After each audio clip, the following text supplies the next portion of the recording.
Ah, it's great being married with kids, but sometimes you just want some dad time.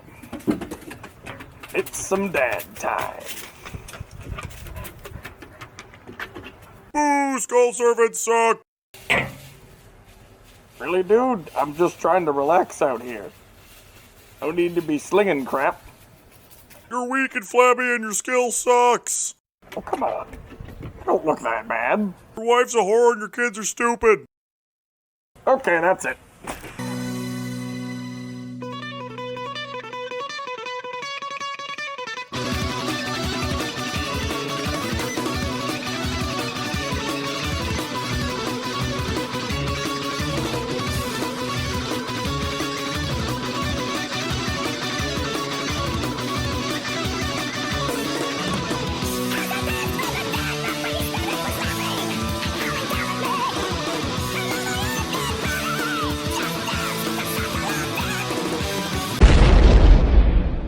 Good evening, denizens of this All Hallows afternoon. I bring you Skull Servants. Yep, it's Skull Servants. Alright, let's just get into this. You know how this deck works. We dump the Skull Servants to make King better. It's pretty great, actually. It's rather fun. So we have Goblin Zombie at 3 in order to search our king. We have 1 Jinzo because traps suck, so we would like to avoid that. Yes, it does turn off ours. Yes, that's annoying. Kinda have to deal with it. 3 King, he is our boss and is mandatory. Otherwise, why are you playing this deck? 3 Zombina to bring back more kings or zombies. It's really whatever you want. It's pretty great. 3 Skull Servants. Yep, we're doing this. Don't have a choice. Triple Book. Book is useful. It's great. Creature Swap. Something to do with the Skull Servants in your hand. Nobleman of Crossout to combo with Book. Or all of our Floodgates to just get things off the board because we don't do piercing damage. 3 Haunted Shrine. Bring back anything up to and including King. Very useful. Wall of Disruption because it just saves you in random moments. And 2 Widespread Ruin for the same reason. Side deck is highly variable. Feel free to put in discard outlets here if that is what you choose. 2 Night Beam, 2 Offerings to the Doomed, and 2 Dust Tornado. The extra deck is to look pretty. Now, being frank with you, this deck is not ideal in the current environment. It's fine. You summon a large man, and they have to answer the large man. And you can keep resummoning the large man. The problem is, you desperately do not want to have a Skull Servant in your opening hand. And let me tell you, the reason this video is not out faster is because of all the games I had to play, because I kept losing. Partially because I'm terrible at this deck, and partially because I think I'm cursed. There is a 43% chance that a 30-card deck with drawing to 5 will open a Skull Servant. Out of 9 games, 2 didn't. 2. Reiterate. 2. My luck is atrocious. And this deck requires at least a little bit of luck. Now, let's just get into a replay. This is a match, and it's alright. You're going to see some weirdness, and that's because my opponent is playing on his phone. Sadly. As you can see, we opened the Skull Servant. And I almost forgot to activate the skill. That's the thing you're going to notice. It's called foreshadowing. I'm going to forget to activate the skill later, and it's very irritating. However, we have Jinzo in hand. That's fine. It's not mind-blowing, it's just fine. And as you can tell, our opponent is playing Roids. Now, Roids is a fun deck. It's actually surprisingly decent as far as meta viability goes. And I'm going to start fast-forwarding this. There we go. Mix Roid.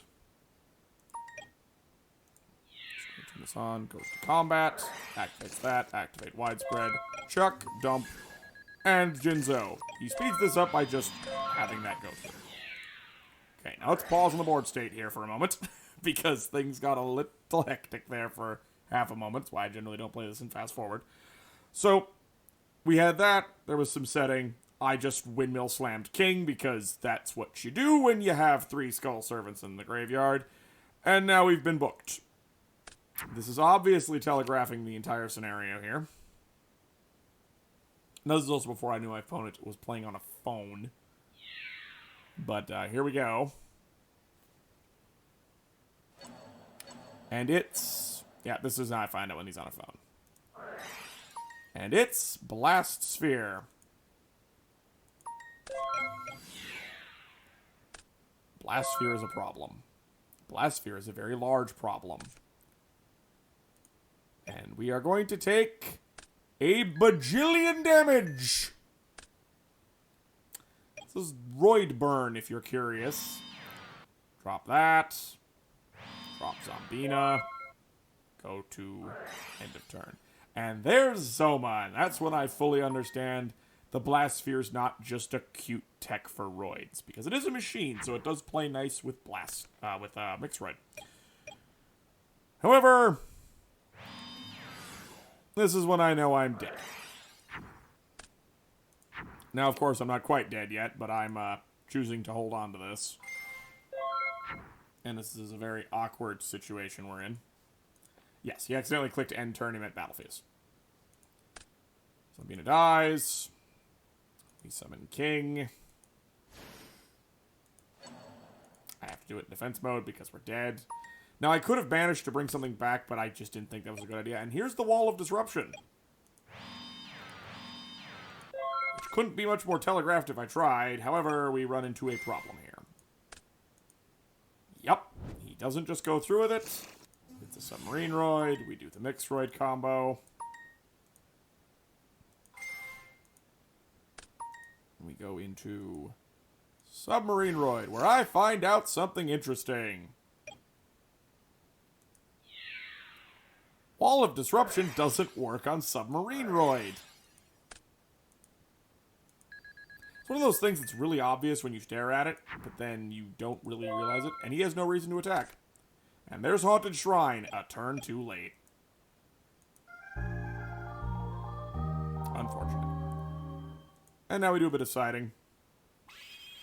I just put in some more back row hate, because that is necessary. And Jinzo again! And we do not open a Skull Servant! Praise God. I find this play a little strange, but I also kind of understand it. So, we be boring. Incredibly boring. Go through the skill. Dump the servant. Set. Put. I forget that there's a field spell for a moment. And then I forget that he dies. Because I'm a derp. And then we do the search. Which is, of course, just Zombina. Which is fine.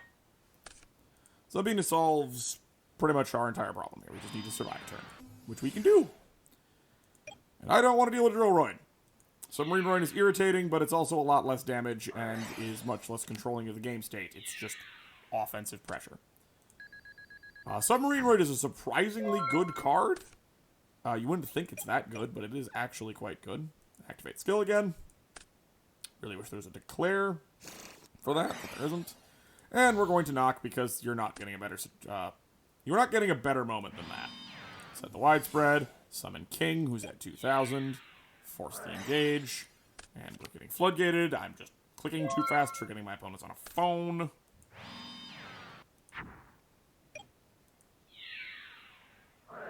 Widespread to clear the Submarine Roid. Books to save it. Blind Night Beam. There's no reason to do it. I'm just being really paranoid here in case it's a book or something. Out comes the Jinzo. And then Jinzo attack. Clear. And my opponent scoops. Alright. This game is a crime against good gameplay. Just gonna let you know. We're just gonna fly through all this, because you can see my hand here. Just a whole bunch of back row, a Skull Servant, and a Jinzo. Seriously, Jinzo is also glued to my hand. I'm less upset about that, but it is mildly irritating.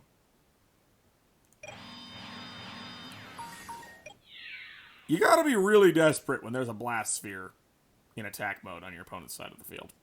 Now, I pause for a moment to consider what to do here, because I'm seriously contemplating whether it's worth using widespread on this or not. I ultimately choose not to and just take the damage. And I am rewarded! I am rewarded for my faith. Shrine. Should have put it in attack mode, but I am seeing an actual use for creature swap, which I barely ever get to use. And this is where my opponent misunderstands what just happened. I'm thinking he's on a phone, he accidentally clicked it. And I just slammed Jinzo. And he thought I summoned, and he's like, wait, never mind. Yep. It happens. You know, I'm monkey-brained this entire game. Now, it ultimately doesn't matter, because Sphere Karibo, but I should have put him in attack mode. It's my own failure. Yep. Popping the... See, now, I want to pause for a moment. I know this is about Skull Servants, but I'm not doing anything interesting with Skull Servants. It's just Skull Servants. But that is a very cute interaction. Spellbinding Circle is annoying because it stays around through stupid things. You know, like you just witnessed. But Small Roid Big City can actually take advantage of that, and I find that very cute. I don't think it's, like, mind-blowing or anything, but it's kind of funny. Mixroid goes off, Drillroid happens, Drillroid kills Jinzo. Except it doesn't. Except it doesn't! Except it does, because I'm stupid and I forget that Jinzo stops all traps, including my own. He doesn't have Amplifier built in. And here we go! There's a whole lot of combos going on here, people. I'm just speeding through them because there's not a whole lot interesting going on. It's a lot of swapping roids around. Now, I'm going to take that, which hurts. This one's fun, though, because he knows I have the widespread because I was stupid. However, that is the smallest burn damage that Azoma has ever done in its life. We've got the sub-switch, which I allow. I'm not going to be picky about this. And we windmill slam that boy! And then get floodgated. This is why we have Jinzo. And now we have a problem. Now, this is a surmountable problem. We can come back from this. But we don't have a lot of time. And as such, we widespread. And he happens to have a book, which is deeply irritating. And now we have a bigger problem. I do not have a response to the sub. And it doesn't matter because Mixroid's about to go off. And I'm just going to let this play. Necroid Shaman for game. Yeah. Now, I'm going to be frank with you. Game 2 is the better one. It's a little sloppy, but you can see how that works. You just allow yourself a bunch of pressure. Game 3 is not great. I play like an idiot, but most of my mistakes don't really matter. What happens here is there's just simply answers to what I have in front of me. And it's sad and somewhat irritating. However, I want you all to just know that Skull Servant is a very fun deck. You know, if you're not me and horribly unlucky. I've had much better games against a whole slew of other decks, just not Skull Servants. But should you play Skull Servants, feel free. I had a lot of fun using H-Heated Heart, because that actually worked a couple of times. However, Floodgate is a nightmare, and you really do want to run Jinzo to stop this. Maybe you don't want to run a 30-card pile, but I kind of want to run the 30-card pile, considering how often Skull Servant winds up in my frickin' hand. With that being said, I hope you guys enjoyed the deck. Hope you had a very fun and spooktacular October and Halloween. And have fun at locals. One of the guys on the Speed Duels League went 3-0 with this, and one of them was against Amethyst Cat. So, he's not playing a bad deck, he's just got a lot of offensive oomph there. So, remember to like, share, subscribe, leave a comment below, and feel free to make fun of me for my terrible gameplay. Peace out, everybody. I don't know, man. Like, I get he's got a good matchup against me, but, like, why does he gotta be that way? You know, he's just such a dick all the time. And that was completely uncalled for. I mean, you have a great matchup against me. Dude, don't worry about it. Banisher's always been an asshole. He's only ever gotten worse since he actually got, good. So he actually has a reason for his inflated sense of fucking ego. But don't worry, pal. I know somebody who can knock him down a peg or three.